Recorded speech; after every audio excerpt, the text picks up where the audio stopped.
Selamat pagi sahabat sehat Rumah Sakit Mulia. Hari ini kita berbincang dengan Dr. Doni, spesialis bedah Rumah Sakit Mulia untuk membahas tentang usus buntu atau appendicitis. Silakan dengan Dr. Doni, boleh perkenalkan diri? Selamat pagi sahabat sehat Rumah Sakit Mulia. Saya Dr. Doni Valencius, spesialis bedah. Saya dokter spesialis bedah di Rumah Sakit Mulia Tangerang.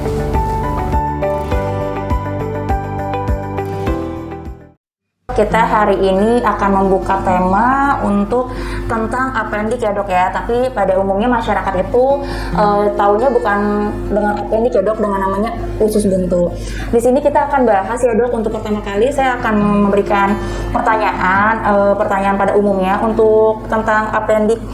Apa sih dok sebenarnya gejala usus buntu pada umumnya itu untuk gejala appendix sendiri? Ya, sebelum kita masuk ke gejala, emang benar apa yang dikatakan oleh Ibu Okti, usus buntu atau kalau dalam bahasa kedokterannya itu nama organnya appendix ya, kalau bahasa awamnya usus buntu. Sakitnya kita sebut dengan peradangan usus buntu atau dalam bahasa kedokterannya appendicitis. Nah, sebelum masuk ke gejala, sahabat sehat Rumah Sakit Mulia harus tahu dulu bahwa usus buntu itu adalah organ. Jadi dia bentuknya itu seperti cacing, makanya disebut dengan umbai cacing. Itu dia menempel pada usus besar di sebelah kanan. Nah, jadi jika dia mengalami suatu proses peradangan atau infeksi, maka dia akan nyeri. Gejalanya itu antara lain nyeri di perut sebelah kanan bawah, seperti ditusuk-tusuk rasanya katanya. Biasanya nyerinya itu berawal dari ulu hati, lalu dia bermigrasi atau berpindah ke kanan bawah. Selanjutnya disertai dengan ada gejala mual muntah, kemudian penurunan nafsu makan, biasanya juga disertai dengan demam. Itu gejala yang khas kurang lebih untuk usus buntu. Itu gejala khas yang khusus, yang khas banget ya dok ya untuk pada umumnya dok ya. Dan apa sih dok yang menyebabkan itu usus buntu itu tuh apa ya dok ya? Appendicitis itu sendiri apa dok? Penyebab dari sakit peradangan usus buntu atau appendicitis ini itu dikarenakan adanya proses infeksi pada usus buntu itu. Jadi namanya usus buntu ya, yaitu ada lumen, kemudian dia mentok, nggak bisa saluran lagi kemana-mana. Nah, jadi kalau di situ dia ada peradangan, dia akan membengkak, kemudian dia akan menyumbat, tersumbat. Semakin lama dia akan semakin besar. Itu yang menyebabkan terjadinya nyeri pada usus buntu. Jadi penyebabnya itu biasanya karena infeksi. Infeksi itu macam-macam, bisa disebabkan karena adanya infeksi cacing bisa, atau adanya fekalit atau feses atau sisa pemrosesan makanan yang masuk di situ kemudian menyebabkan terjadinya infeksi, atau biasa biji-bijian ya, seperti misalnya ada biji cabai kita tidak tercerna dengan baik, atau biji jambu bisa nyelip di situ, masuk nggak bisa keluar sehingga menyebabkan terjadi proses infeksi. Jadi seperti itu sih prosesnya dok ya. Kalau masyarakat pada umumnya itu pasti akan menanyakan dok ya, kalau dengan gejala seperti itu kapan sih akan usus buntu itu harus dioperasi itu, dengan kasus apa gitu dok? Jadi untuk menegakkan diagnosis usus buntu ini kita harus tegakkan dulu benar nggak ini peradangan usus buntu. Karena penyakit-penyakit lain juga ada yang gejalanya mirip seperti ini, misalnya dengan contohnya apa dok? Contohnya misalnya kehamilan ektopik atau kista ovarium, atau ada batu di saluran kencing, di ginjal, itu juga bisa seperti itu gejalanya. Jadi selain dengan dari gejala-gejala yang saya sebutkan tadi, pemeriksaan penunjang juga perlu. Biasanya kita akan melakukan pemeriksaan penunjang laboratorium. Biasanya dengan laboratorium ini kelihatan tuh nanti sel darah putih atau leukositnya itu meningkat sebagai penanda dari adanya infeksi. Kemudian kita akan biasanya akan melakukan pemeriksaan penunjang lainnya seperti USG atau dengan appendikogram. Seperti itu.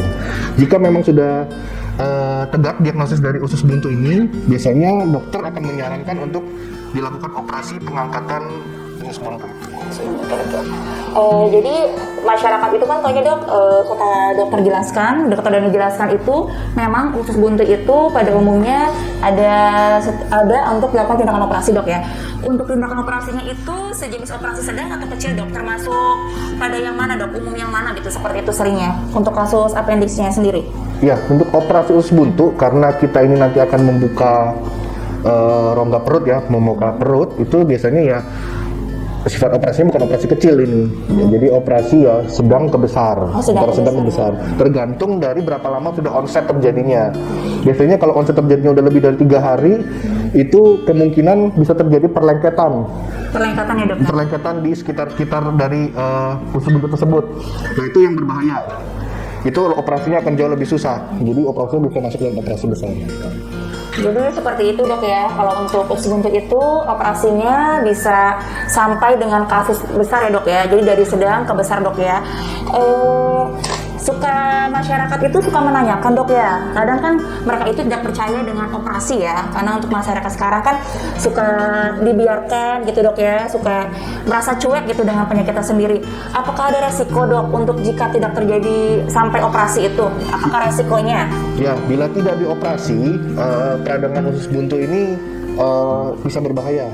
Karena berbahaya dok ya. Seperti yang saya bilang tadi, karena lumennya itu membesar, membengkak, itu dia bisa pecah. Kalau pecah, itu bisa mengancam nyawa. Bisa sampai sakit perut hebat. Bisa sampai pasiennya infeksi berat. Nah, terus terang ini operasinya akan jauh lebih susah dan juga resiko, mohon maaf, bisa sampai meninggal gitu karena infeksi berat pasti dalam perut karena ususnya pecah seperti itu. Ini pertanyaan terakhir dok ya. Jadi untuk masyarakat pada umumnya itu kita harus tahu ya, kita harus bertanya dengan dokter Doni, cara mencegah tidak terjadi usus buntu itu apa atau appendix itu apa ya dok yang kita harus cegah untuk masyarakat pada umumnya? Boleh dijelaskan dok? Mungkin kalau bicara tentang pencegahannya kita balik lagi ke faktor resikonya terjadi usus buntu tadi ya. Yang paling sering sih ya emang kata orang sih bukan kebanyakan makan cabai atau gimana ya. Tapi sebenarnya bukan cabenya yang bikin dia terjadi peradangan, tapi bijinya. Bijinya itu kadang-kadang kan tidak tercerna dengan baik di perut kita. Biji apapun itu, biji cabai atau buah-buahan. Ya mungkin kalau memang cara pencegahannya ya kalau makan sesuatu yang ada bijinya dibuang aja, nggak usah dimakan. Jadi intinya makanannya yang lebih dicerna ya dok ya. Jadi jangan sampai terganggu usus buntu dan sampai tindakan operasi dok ya. Oke. Terima kasih untuk Dr. Doni, spesialis bedah. Untuk sahabat-sahabat Rumah Sakit Mulia, untuk pagi ini kita akan menanyakan ke Dr. Doni untuk masyarakat, untuk lebih pengetahuannya. Jadi menurut Dr. Doni, mitos atau fakta dok, kalau untuk makan cabai yang tadi seperti Dr. Doni bilang dan instan itu dok, mitos atau fakta? Kalau untuk cabai yang tadi seperti saya bilang, bijinya yang bikin. Jadi itu fakta kalau dia makan sama bijinya juga. Misal, kalau untuk mie instan ya mitos sih. Mitos dok ya. Mie instan sih kalau kita dicerna dengan baik ya mungkin jarang menyebabkan atau tidak pernah menyebabkan usus buntu. Mungkin itu lebih ke arah tumor ya. Tumor ya. Jadi untuk gejala usus buntu sendiri itu untuk yang lebih jelasnya itu pasti akan dioperasi nggak tuh dok? Untuk mitos atau fakta? Jadi memang kasusnya itu harus dioperasi, itu termasuk mitos atau fakta dok? Sebenarnya kita bisa mencoba dengan antibiotik untuk mengeradikasi infeksinya. Cuman tetap aja jika nanti dia sembuh, ada kemungkinan masih bisa balik lagi. Itu namanya kita namakan dengan appendicitis kronis atau usus buntu yang kronis. Jadi dia onsetnya udah lebih 2 minggu, kemudian udah dikasih antibiotik, nanti berapa lama sakit lagi, ya ujung-ujungnya juga harus kalau memang bolak-balik sakit dia harus dioperasi. Terima kasih dokter untuk waktunya, untuk kita bincang-bincang. Mungkin nanti lain waktu kita akan buka lagi membahas diagnosa ya dokter yang lainnya atau pada umumnya penyakit yang bisa dibahas dengan masyarakat pada umumnya ya. Boleh nanti di follow IG Rumah Sakit Mulia, follow dengan Dr. Doni ya dok, spesialis bedah di Rumah Sakit Mulia. Seperti itu aja dokter. Terima kasih untuk waktunya dok ya. Oke, sahabat sehat Rumah Sakit Mulia, sampai jumpa lagi untuk lain waktu. Terima kasih dokter. Sama-sama, terima kasih.